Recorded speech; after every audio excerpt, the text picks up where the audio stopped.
guys, flex ko lang yung pangatlo na kinuha ko na bloodline dyan sa JTP Game Yard ni Sir June Pargente.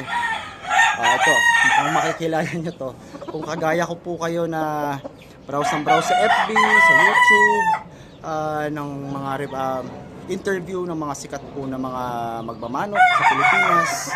Ito po, napanood nyo na po ito.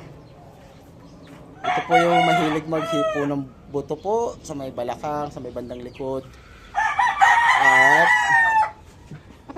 lumabas ng straight comb.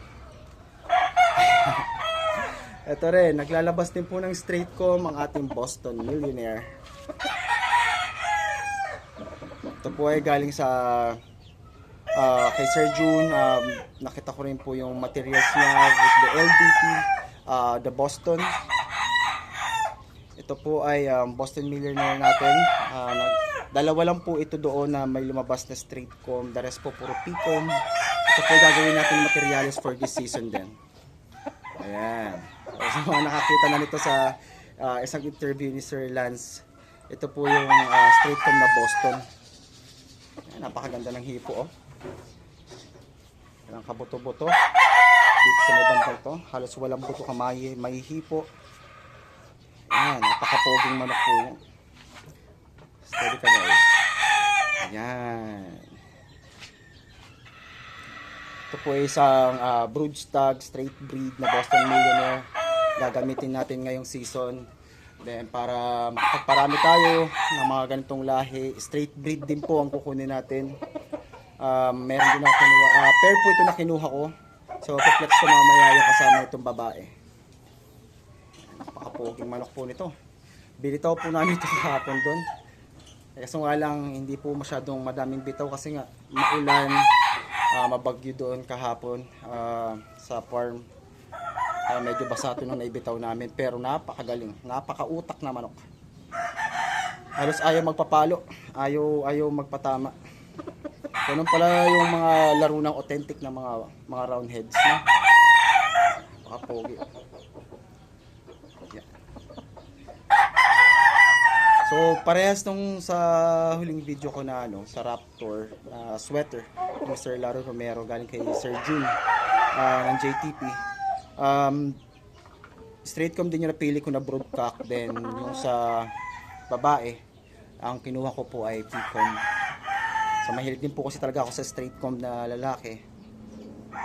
Then saka iniiwasan kasi natin yung brother and sister mating. Mag-straight breed lang din po tayo.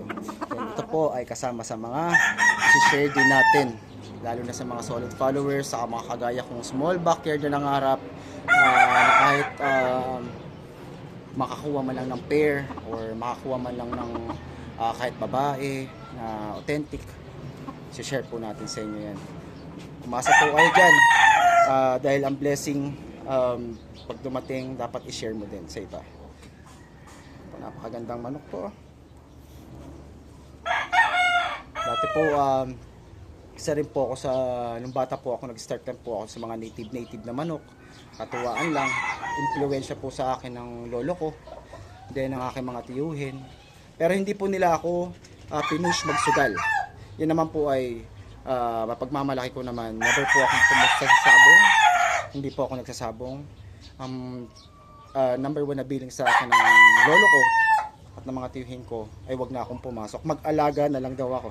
Kaya ayun, hanggang sa paglaki ko, nagkaasawa at anak na ako, ito, kahit anong alis ko ng manok sa buhay ko, bumabalik pa rin talaga yung hilig ko.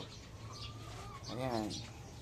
Kahit yung mga Rhode Island sa Kakabir dati, talagang hilig namin magpipinsan yan before. Ayan, kunin natin yung kasama nito na pair, na babae, sorry. Flex din natin. Wait lang, dyan ka lang.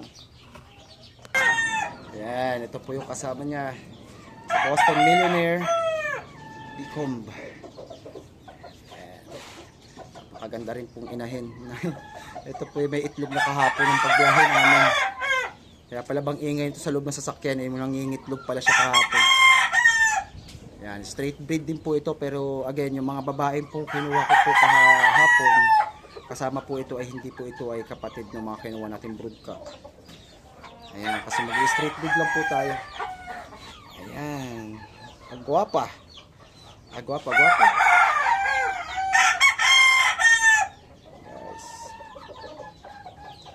Abangan nyo na lang sa mga abagers dyan. Magpaparapol tayo ng mga F1 po nito. Puro pang materials for next year. Magagamit nyo na rin yan. Nakapag-start na rin kayo. Kaya konti pasensya lang. Medyo mahaba po talaga ang proseso nito. Pero tsatsagain natin para makapag-share din tayo sa inyo. Okay? Yun lang po. Again, maraming salamat po sa pagpapanood. Huwag po kakalimutan na mag-follow, mag-share, mag-like, or kung ano man dyan. Kung bahala kayo sa mga kung susuportahan nyo po itong munting vlog natin. Again, pag mas maraming blessing, mas marami po tayo may ibibigay at papapamigay na blessing sa mga kapwa natin small time breeder, backyard breeders, especially po sa mga nagpa-follow, dating mga nagpa-follow na at lagi pong nagsishare ng video ko. Maraming salamat po.